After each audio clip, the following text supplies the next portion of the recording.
हमारे प्रदेश की राजधानी रायपुर में आयोजित green steel and mining summit में मंच में विराजमान आदरणीय श्री संजय जैन जी, सिद्धार्थ अग्रवाल जी, बजरंग गोयल जी, श्वेता चौहान जी, हमारे सीएम सेक्रेटरी राहुल भगत जी और हमारे देश के जाने माने उद्योगपतिगण और विदेशों से भी उद्योगपतिगण काफी संख्या में आए हैं। आप सभी का इस समिट में मैं बहुत बहुत स्वागत करता हूं, अभिनंदन करता हूं। प्रभु श्री राम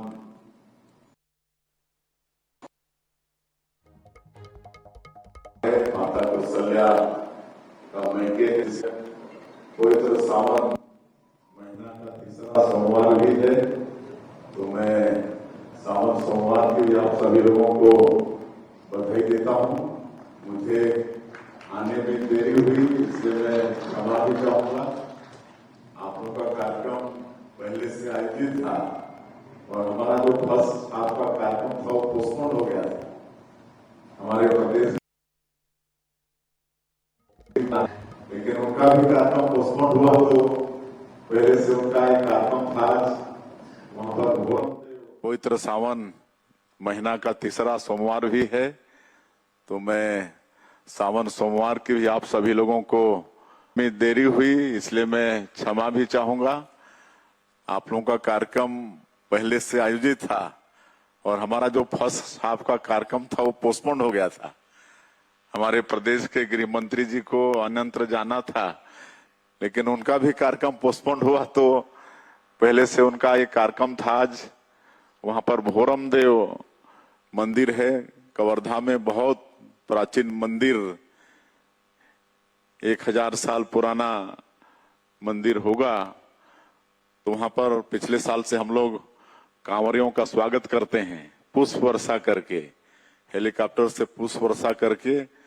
कहे कि कांवरिये अमरकंटक से मां नर्मदा का जल उठाकर करीब 150 किलोमीटर पैदल चलकर खाली पैर और भोरम देव में जलाभिषेक करते हैं। तो आज वही कार्यक्रम था, इसलिए मुझे आने में विलम्ब हुआ, इसलिए मैं पुनः आप सब लोगों से क्षमा चाहूंगा। और आज इस समिट में मुझे बुलाया, इसके लिए मैं CII के अध्यक्ष जी और सभी पदाधिकारियों का बहुत बहुत आभार भी व्यक्त करना चाहूंगा। और मैं CII के पदाधिकारियों को इस बात के लिए भी धन्यवाद देना चाहूंगा कि उन्होंने आज चर्चा के लिए ग्रीन स्टील और माइनिंग जैसे विषय को चुना है, जो विकसित छत्तीसगढ़ बनाने के लिए स्टील फ्रेम का काम करेंगे। कुछ दिन पहले ही हमने 2047 तक विकसित भारत के लक्ष्य के अनुरूप ही विकसित छत्तीसगढ़ के निर्माण के संकल्प को लेकर अंजोर विजन डॉक्यूमेंट लॉन्च किया है, जिसके मुताबिक हमने चरणबद्ध रूप से विकसित छत्तीसगढ़ के निर्माण का खाका खींचा है।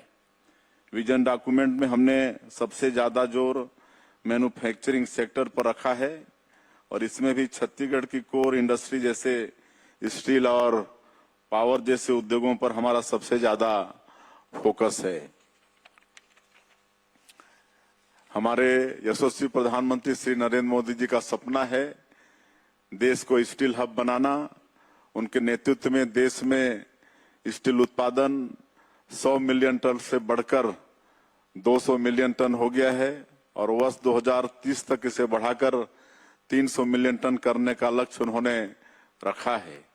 छत्तीसगढ़ में भी हमने स्टील की वर्तमान उत्पादन क्षमता 28 मिलियन टन से बढ़ाकर 45 मिलियन टन करने का लक्ष्य रखा है। इस लक्ष्य को पूरा करने के लिए हमने नई औद्योगिक नीति में स्टील सेक्टर को विशेष रूप से प्रोत्साहन दिया है।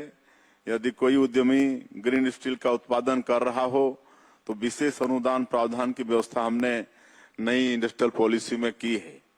अपने लक्ष्य को प्राप्त करने के लिए औसत तैयारियां हम कर चुके हैं। हमने अपने रेलवे अधोसंरचना को मजबूत कर लिया है। 1853 में जब भारत में पहली बार रेल चलने से लेकर वर्ष 2014 तक मात्र 1100 रूट किलोमीटर रेल लाइन बिछाई गई थी। मोदी जी के नेतृत्व में हम 2030 तक इसे 2200 रूट किलोमीटर तक ले जाने वाले हैं। विकसित भारत, विकसित छत्तीसगढ़ का लक्ष्य आसान नहीं है। इसमें दशकों का काम साल भर में और साल भर का काम महीने भर में निपटाने जैसा भगीरथ प्रयास करना होगा। रेल लाइन संबंधित अधोसंरचना के जो आंकड़े मैंने आपको बताए हैं, उनसे स्पष्ट होता है कि हम इतनी ही तेज गति से काम भी अपने प्रदेश में कर रहे हैं। हमने जो रेल लाइन बिछाई है वह स्टील सेक्टर को बूस्ट करेगी। अभी 47,000 करोड़ रुपए के प्रोजेक्ट्स पर रेलवे हमारे प्रदेश में काम कर रहा है। अब रावघाट से जगदलपुर रेल मार्ग पर भी काम आरंभ होगा। इसकी स्वीकृति मिल चुकी है। किरंदुल से तेलंगाना के कोठागुडेम तक रेलवे लाइन बिछेगी। इसमें 138 किलोमीटर का हिस्सा बस्तर से भी गुजरने वाला है। एक और महत्वपूर्ण रेल मार्ग रायगढ़ के खरसिया से राजनांदगांव के परिमल कस्सा तक का है। यह प्रदेश के महत्वपूर्ण औद्योगिक केंद्रों से गुजरेगा। इसके चलते इन औद्योगिक केंद्रों तक कच्चे माल की आपूर्ति और निर्मित माल की ढुलाई आसान होगी। इससे उनके लागत में भी काफी कमी आएगी। नई उद्योग नीति में हमने सिंगल विंडो क्लियरेंस सिस्टम और ईज ऑफ डूइंग बिजनेस को अपनाया है। इसके साथ ही 350 से अधिक रिफॉर्म्स किए हैं, जिनका प्रत्यक्ष लाभ स्टील सेक्टर में भी किए गए निवेश को मिलने वाला है। जलवायु परिवर्तन दुनिया के सामने सबसे बड़ी चुनौती है, लेकिन यह अवसर भी लेकर आया है, विशेष रूप से उन उद्योगों के लिए जो ग्रीन एनर्जी के माध्यम को अपनाएंगे। एक जिम्मेदार देश के रूप में पेरिस प्रोटोकॉल के मुताबिक वर्ष 2070 तक माननीय प्रधानमंत्री जी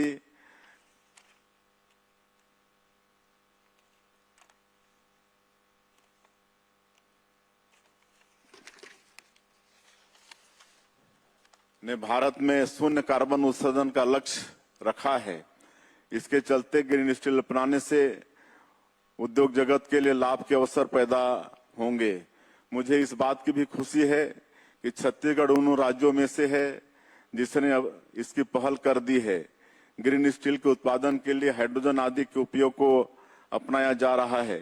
इसके साथ ही छत्तीसगढ़ में पर्याप्त नवीकरणीय ऊर्जा भी है। फिलहाल नवीनीकरण ऊर्जा का उत्पादन हमारे यहाँ कुल उत्पादन का 15% है, जिसे वर्ष 2030 तक 45% तक लेकर जाने का लक्ष्य हमने रखा है। कुछ महीने पहले हमने एनर्जी समिट की।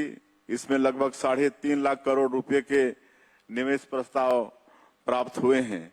इनमें 57,000 करोड़ रुपए के निवेश प्रस्ताव जल विद्युत परियोजनाओं के हैं। प्रधानमंत्री सूर्य घर मुफ्त बिजली योजना के माध्यम से सोलर एनर्जी का भी भरपूर उत्पादन करने की दिशा में हम आगे बढ़ रहे हैं। कर्क रेखा में हमारी स्थिति हमें सोलर एनर्जी के लिए भरपूर संभावनाएं पैदा करती है। हम औद्योगिक कॉरिडोर के निर्माण पर भी कार्य कर रहे हैं और नए औद्योगिक पार्क भी स्थापित कर रहे हैं। निजी क्षेत्रों को भी हमने औद्योगिक पार्क बनाने विशेष अनुदान प्रावधान किए हैं।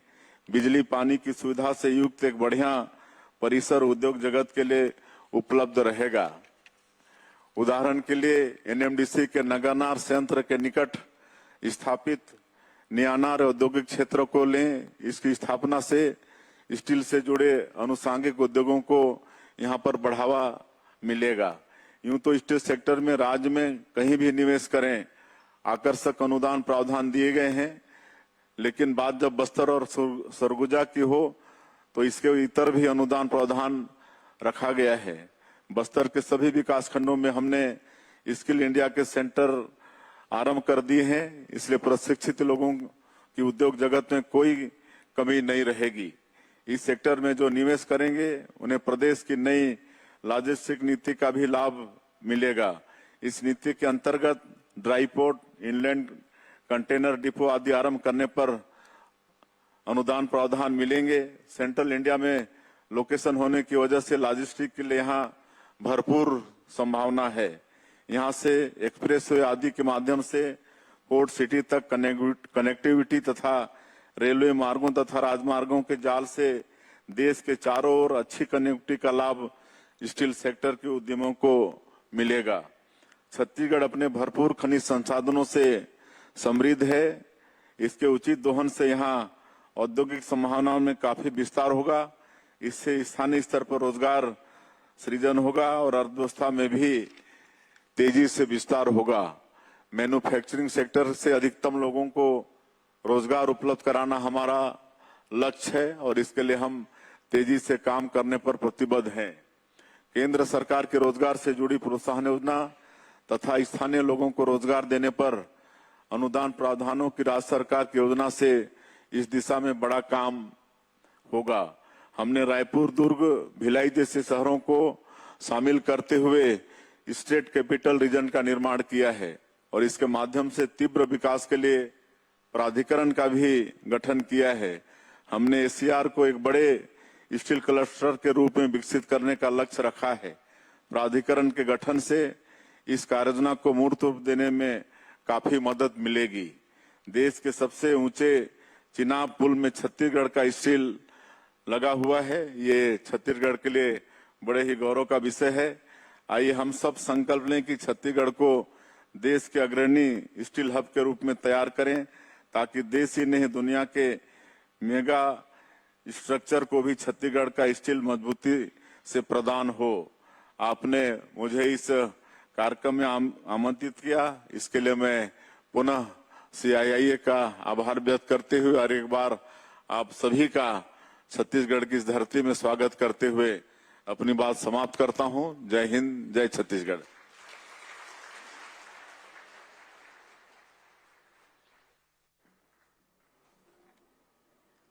Thank you so much, sir, for the wonderful and encouraging words. May I now request Mr. Siddharth Agarwal, Co-Chairman, India Green Steel Coalition, to kindly deliver the concluding remarks.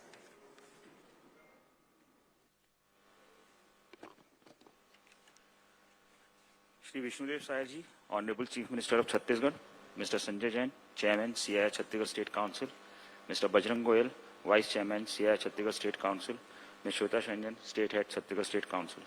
Distinguished guests, colleagues from industry, delegates and friends. It is a privilege to deliver the vote of thanks. It is my honor to deliver the vote of thanks as we conclude the inaugural session of Green Steel Summit 2025. I begin by conveying my deepest gratitude to Sri Vishnudev Sayaji, Honorable Chief Minister of Chhattisgarh, for his gracious presence and for delivering an inspiring and forward-looking address. His vision for a cleaner, greener and economically robust Chhattisgarh has deeply rationed with all of us here.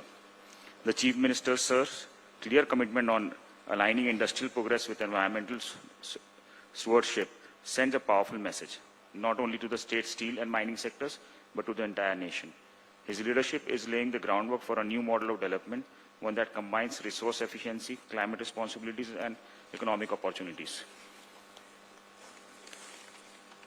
Under his guidance, Chhattisgarh is truly emerging as a beacon for green industrialization. The state proactive steps in renewable energy promotion, sustainable mining, infrastructure readiness, and support for clean technologies reflect a deep understanding of the challenges and opportunities in this transition. At the steel sector looks to be decarbonized, Chhattisgarh, under the leadership of Sri Vishnudev Sai sir, is well positioned to become a national hub for the low carbon steel and green manufacturing. I also take this opportunity to thank Mr. Sanjay Jain, Chairman, CII Chhattisgarh State Council, for his continued leadership and for helping shape this vital platform for dialogue and action.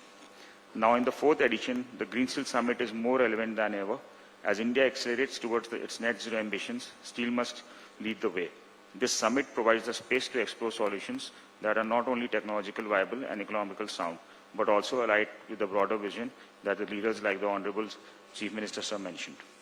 Finally, I extend sincere thanks to all our delegates, speakers, coalitions, partners and stakeholders. Your presence reflects a collective commitment of shaping the future that is cleaner, more competitive and inclusive. Let us take the inspiration from Sri Vishnu Desai Sir, Honorable Chief Minister of Chhattisgarh's vision, and move forward with purpose, partnership, and practical action to redefine the future of Indian steel, starting right here in this state, Chhattisgarh. Thank you.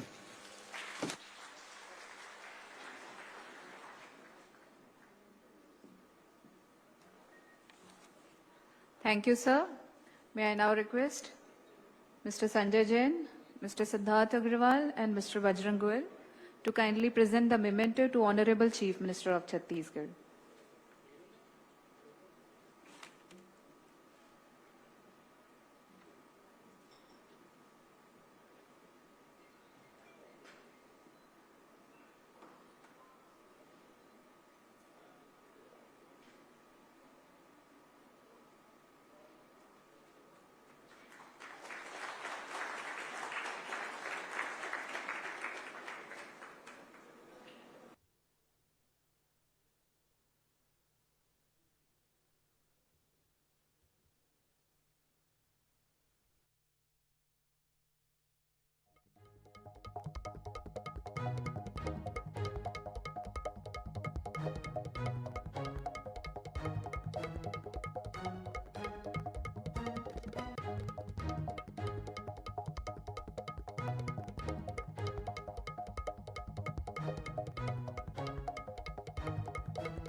भारतीय उद्योग परिसंघ यानी कि CII का ये जो है सम्मेलन आयोजित हुआ है और 28-29 जुलाई को नया रायपुर के मेफेयर रिजॉर्ट में ग्रीन स्टील और माइनिंग समिट का ये चौथा संस्करण जो कि बेहद महत्वपूर्ण है। महत्वपूर्ण इसलिए भी क्योंकि इसमें भारत के साथ ही कई विदेशी प्रतिनिधि भी शामिल हैं, जो फॉरेन के डेलीगेट्स हैं वो भी यहाँ पर पहुंचे हुए हैं। CM विष्णुदेव साय को भी आपने सुना, उन्होंने बताया कि किस तरीके से छत्तीसगढ़ जो है वो स्टील के उत्पादन में अग्रणी बन रहा है। रेल लाइन बिछाने से लेकर स्टील सेक्टर जो है वो बूस्ट हो रहा है। एनर्जी सेक्टर में लगातार छत्तीसगढ़ प्रगति कर रहा है और इसके अलावा ये समिट विकसित छत्तीसगढ़ की दिशा में काफी मददगार होगा। सीएम ने यह भी कहा कि हमने विजन अंजोर 2047 प्रस्तुत किया है और प्रधानमंत्री मोदी के नेतृत्व में ही देश में स्टील का उत्पादन बढ़ रहा है। छत्तीसगढ़ भी उत्पादन के लक्ष्य को लगातार बढ़ा रहा है। और देखिए समिट की प्रमुख विशेषताएं क्या कुछ है। 8 तकनीकी सत्र होंगे, 40 से ज्यादा वक्ता इसमें भाग लेने वाले हैं और कम उत्सर्जन वाली जो स्टील उत्पादन प्रणाली है इसी पर चर्चा होगी। यही वजह है कि इसका नाम ग्रीन स्टील माइनिंग समिट रखा गया। That small child from the pristine green Kunkuri in North Chhattisgarh, who is now the chief minister of this blessed state, Chhattisgarh.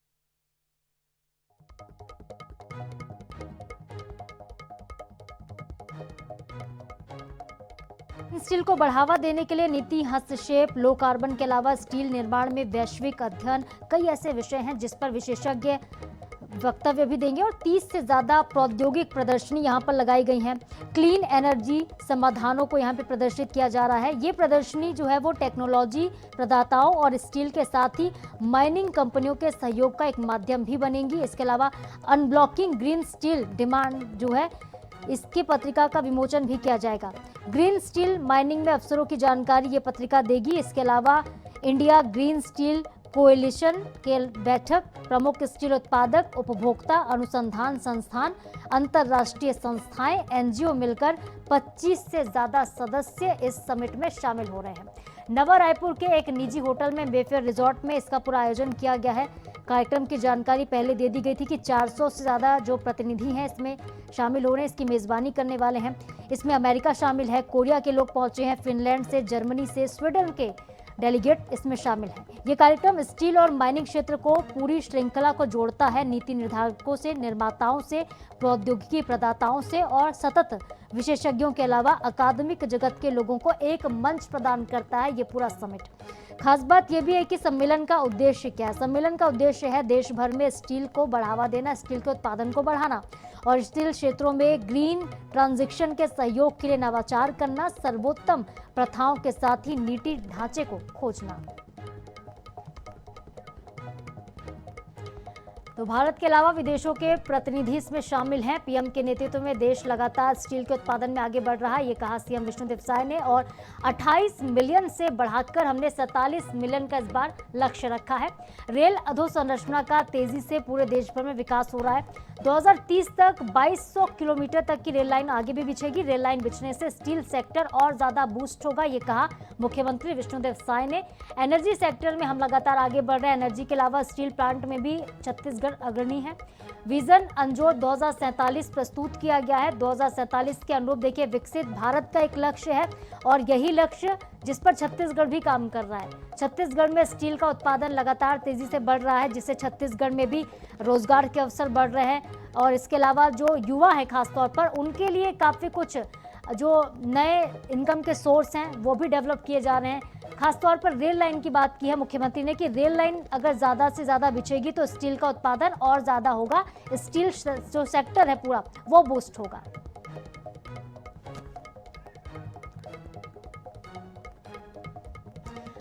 तो बता दें आपको कि CII का ये चौथा संस्करण है जिसका आज आयोजन किया गया है। और गणमान्य अतिथियों की अगर हम बात करें तो प्रमुख अतिथि जो है इसमें जन थेस्लेव हैं, भारत में स्वीडन के राजदूत मंत्री लखनलाल देवांगन हैं, मंत्री OP चौधरी हैं। इसके अलावा मुख्यमंत्री विष्णुदेव साय तो शामिल हैं ही। ये सम्मेलन ग्रीन स्टील उत्पाद, माइनिंग के क्षेत्र में नवाचार, सर्वोच्च प्रथाओं को वैश्विक विशेषज्ञों को एक मंच पर ला रहा है। ये वही मंच है जहां पर 400 से ज्यादा जो डेलीगेट हैं वो पहुंचे हुए हैं और यहाँ पे कई लोगों का वक्तव्य होना है। जो वक्तव्य होंगे वो बेहद महत्वपूर्ण होंगे क्योंकि ग्रीन स्टील को बढ़ावा देने पर फोकस होगा। माइनिंग समिट ये है CII यानी कि भारतीय उद्योग परिसंघ। 28 और 29 जुलाई को यह आयोजन किया गया है। आज देखिए पहला दिन है समिट का। आज पहले दिन मुख्यमंत्री इसमें शामिल हुए हैं, कल दूसरा दिन होगा। कल दूसरे दिन भी कई प्रतिनिधि इसमें मौजूद रहेंगे और वक्तव्य भी देंगे। ग्रीन स्टील और माइनिंग समिट 2025-26 बेहद खास अपने आप में, जो कि नवा रायपुर में आयोजित किया गया है। अलग अलग देशों के डेलीगेट इसमें शामिल हुए हैं। ग्रीन स्टील पर चर्चा हो रही है, माइनिंग को बढ़ावा देने पर चर्चा हो रही है। किस तरह से ग्रीन स्टील यानी कि देखिए हम बार बार आपको बता रहे हैं कि महत्वपूर्ण क्यों है, क्योंकि स्टील का उत्पादन तो बढ़ाना है लेकिन पर्यावरण को भी बचाना है। दोनों चीज़ों को साथ लेकर सरकार चलना चाहती है कि पर्यावरण को संरक्षण भी मिले, पर्यावरण का संरक्षण हो, साथ ही साथ स्टील प्लांट्स जो हैं वो भी आगे बढ़े, स्टील सेक्टर ग्रोथ करे। और जैसे स्टील सेक्टर में ग्रोथ होगा, ये बूस्ट पर आएगा तो जो युवा हैं उनको काफ़ी फायदा पहुंचेगा, युवाओं के लिए रोजगार के अवसर बढ़ जाएंगे। तो हमने छत्तीसगढ़ में स्टील का उत्पादन जो है उसका लक्ष्य बढ़ा लिया, ये भी सीएम ने कहा। 28 मिलियन से बढ़ाकर 47 मिलियन टन इस बार लक्ष्य रखा गया है। रेल अधोसंरचना की बात उन्होंने कही, तेजी के साथ इसमें विकास हो रहा है।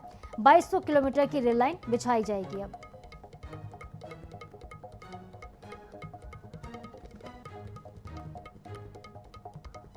छत्तीसगढ़ के चेयरमैन श्री संजय जैन जी हैं और इसमें देश भर के उद्योगपति आए हैं और विदेशों से भी काफी उद्योगपति आके चले भी गए हैं और कल भी आने वाले हैं। और इस तरह से 2 दिन तक यहाँ पर ग्रीन स्टील को आगे कैसे बढ़ाया जाए, उसके प्रोडक्शन को, इस पर चर्चा होगी। और माननीय प्रधानमंत्री जी का जो सोच है कि आने वाले 2030 तक इस देश में स्टील का उत्पादन 300 मिलियन टन करना है और हम लोगों को भी यहाँ पर छत्तीसगढ़ में 2030 तक करीब 45 मिलियन टन करना है। तो निश्चित रूप से इस समिट इस दिशा में मील का पत्थर साबित होगा।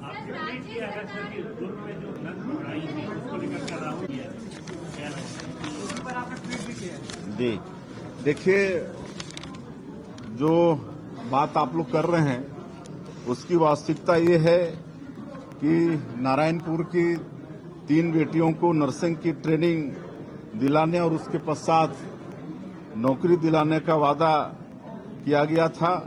और नारायणपुर का एक व्यक्ति तीनों बेटियों को दुर्ग रेलवे स्टेशन पर 2 ननों को सुपुर्द कर दिया और नन लोगों के द्वारा तीनों बेटियों को आगरा ले जाया जा रहा था।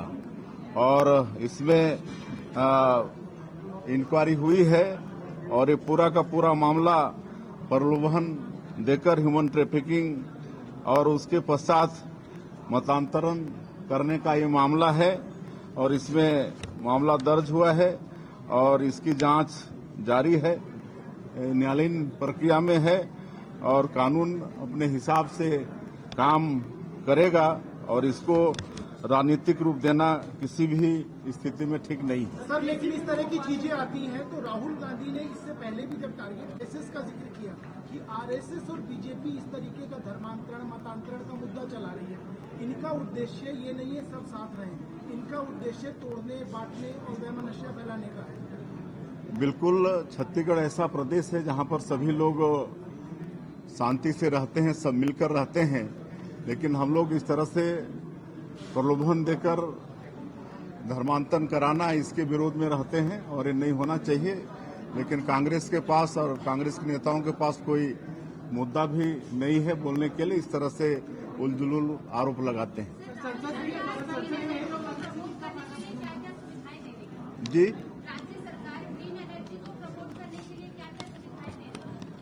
अब देखिए, अभी नई इंडस्ट्रियल पॉलिसी हम लोगों ने लॉन्च किया है और इसको करीब 6-7 महीने हुए हैं और हम लोग बहुत जगह जा भी नहीं पाए हैं, लेकिन हम लोग का नई उद्योग नीति इतना अच्छा है कि एनर्जी के सेक्टर में ही हम लोगों को 3 लाख करोड़ का निवेश प्रस्ताव पास हुआ है, जिसमें ज्यादातर ग्रीन एनर्जी का है।